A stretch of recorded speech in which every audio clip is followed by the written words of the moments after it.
దేవుని ఘనమైన నామమునకు స్తోత్రములు. ఈ వాగ్దానం వింటున్న మీకందరికీ మన ప్రభువును ప్రియరక్షకుడైన యేసుక్రీస్తు నామములో శుభములు, మా హృదయపూర్వకమైన వందనములు తెలియచేస్తున్నాం. ఈరోజు దేవుని వాగ్దానం 23వ కీర్తన 6వ వచనం. నీవు బ్రతుకు దినములన్నీ కృపా క్షేమములే నీ వెంట వచ్చును. ఈ మంచి వాగ్దానం వింటున్న మనందరి వెనుకడిలో మన మంచి దేవుడు నెరవేర్చునుగాక. ఆమేన్. ప్రియ దైవ జనాంగమా, మనం బ్రతికిన దినాలన్నీ ఆయన కృప మన వెంట వస్తుందంట. కృపలోనే కావాల్సినవన్నీ ఉన్నాయి. మనకు కావాల్సిన ఆరోగ్యం ఆయన కృప వల్ల, మనకు కావాల్సిన ఆశీర్వాదం, ఐశ్వర్యం ఆయన కృప వల్ల, మనం పనులలో జయం ఆయన కృప వల్ల, మనం ఏం పొందుకున్నా, ఏం సంపాదించినా, ఏది మన జీవితంలో జరిగినా ఆయన కృప వల్ల. ఆయన కృప బ్రతికిన దినాలన్నీ మన వెంట వస్తుందంట. కృప మాత్రమే కాదు, బ్రతికిన దినాలన్నీ క్షేమంగానే ఉంటామంట. ఎన్నాళ్ళు బ్రతుకుంటాం అన్నాళ్ళు క్షేమంగానే ఉంటాం. ఇక్కడ కీర్తనాకారుడైన దావీదు భక్తుడు, ఆయన ఈ కీర్తన 23వ కీర్తన రాస్తూ ఆయన అన్న మాట ఇది: నేను బ్రతికి దినాలన్నీ ఆ కృపా క్షేమాలే నా వెంట వస్తాయి. ఒక గొప్ప నమ్మకంతో చెప్తున్నాడు ఆయన. నేను బ్రతికినంత కాలం ఆయన కృపా క్షేమాలు నా వెంట వస్తాయి. ఎందుకు అంత నమ్మకంగా చెప్తున్నాడంటే, ఆయన అంటాడు, యెహోవా నా కాపరి, నన్ను కాపాడే నా కాపరి నాకున్నాడు. నేను ఆయనకి ఇష్టమైన గొర్రెను, ఆయనకి ఇష్టమైన బిడ్డను. నేను బ్రతికినంత కాలం ఆయన కృప నా వెంట వస్తుంది, క్షేమంగానే నేను ఉంటాను. అంత నమ్మకంగా ఎందుకు చెప్తున్నాడంటే, ఈ దావీదును దేవుడు మెచ్చుకుంటూ ఒక మాట అంటాడు. అపోస్తలుల కార్యం 13వ అధ్యాయంలో 23వ వచనంలో, నేను ఒక వ్యక్తిని కనుగొన్నాను, అతడు యెష్షయి కుమారుడైన దావీదు. అతడు నా ఇష్టానుసారుడైన మనుష్యుడు, నా ఉద్దేశాలన్నీ నెరవేర్చేవాడు. అతను నేనేం ఉద్దేశిస్తానో అవన్నీ నెరవేరుస్తాడు. చాలా ఇష్టం అతను అంటే నాకు. నేను ఆయన్ని కనుగొన్నాను, అలాంటి మంచి వ్యక్తిని అని ఆ వ్యక్తిని గురించి మాట్లాడుతూ అంటాడు. అప్పటి వరకు అక్కడ రాజు స్థాయిలో ఉన్న ఆ సౌలును తొలగించేసి ఆ సౌలుకు ప్రతిగా ఈ దావీదును రాజుగా చేయండి అని ప్రవక్త సమూయేలుతో దేవుడు చెప్పారు. ప్రియ దైవ జనాంగమా, అతన్ని దేవుడు మెచ్చుకోవటమే కాదు, గొర్రెల కాపరం తీసుకొచ్చి దేవుడు రాజుగా చేశాడు. ఎందుకంటే అతడు ఎంతో దేవునికి ఇష్టడైపోయాడు.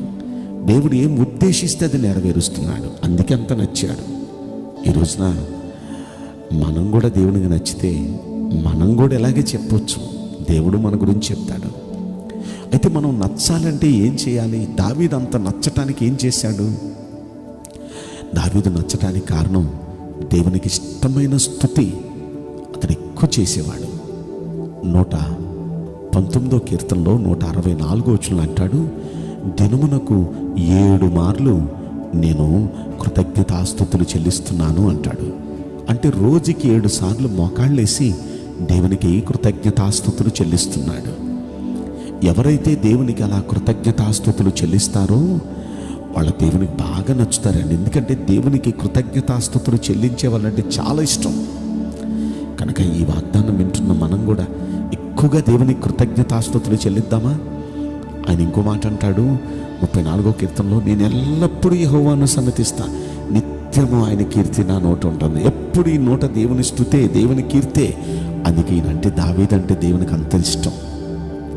రెండవది, దావీదంటే దేవునికి ఎక్కువ ఇష్టానికి గల కారణం, దేవుని వాక్యం అంటే దావీదుకు చాలా ఇష్టం. వాక్యాన్ని ప్రేమించే వారిని దేవుడు కూడా ప్రేమిస్తాడు. చాలామందికి పాటలు అంటే ఇష్టం, ప్రార్థన చేసుకోవటం అంటే ఇష్టం, కానీ వాక్యం వినటం అంటే ఇష్టం ఉండదు. ఈయనకి దేవుని వాక్యం అంటే చాలా ఇష్టం. అందుకే దేవుడు ఆయన ఇష్టపడుతున్నాడు. వాక్యాన్ని చదవటానికి తెల్లారక ముందే లేచిపోతున్నాడు ఈయన. 119 కీర్తనలో 148 వచనంలో అంటాడు, నీవిచ్చిన వాక్యమును నేను ధ్యానించుటకై నా కన్నులు రాత్రి చాములు కాకమునిపే తెలుసుకుందును అంటాడు. తెల్లారక ముందే లేచిపోతున్నాడు. ఎందుకంటే దేవుని వాక్యాన్ని చదవాలని పిచ్చి, ఆ ఆసక్తి ఆయన నిద్ర లేపుతుంది. తెల్లారక ముందే లేచిపోతున్నాడు. దేవుని వాక్యం చదవాలి చదవాలి చదవాలి. ఎంత ఇష్టం వాక్యాన్ని చదవటం అంటే, అంత ఇష్టం. అంత మాత్రమే కాదు, 119 కీర్తనలు అంటాడు, నీ వాక్యాన్ని చదవటమే కాదు, ధ్యానిస్తానయ్యా, పాటిస్తానయ్యా, అలాంటి స్థిర మనసు నాకు ఇవ్వండి అయ్యా అని ప్రార్థిస్తున్నాడు. ఎంత మంచి భక్తి అండి. అందుకే దేవుడికి అంత నచ్చాడు. ఇక మూడవదిగా దావీదు దేవుడికి నచ్చటానికి మూడో కారణం, దావీదు ప్రార్థనాపరుడు. రోజుకు 3 సార్లు ప్రార్థన చేస్తున్నాడండి. మంచి ప్రార్థనాపరుడు. ప్రార్థన చేసేవాళ్ళు అంటే దేవునికి చాలా ఇష్టం. ఈయన 3 సార్లు ప్రార్థిస్తున్నాడు అన్న మాట కీర్తన గ్రంథం 55వ కీర్తన 17వ వచనంలో మనం చూస్తాం. రోజు 3 సార్లు, పొద్దున్న, మధ్యాహ్నం, సాయంత్రం, రోజుకు 3 సార్లు ప్రార్థన చేస్తున్నాడు ప్రతిరోజు. అందుకే దావీదంటే దేవునికి అంత ఇష్టం.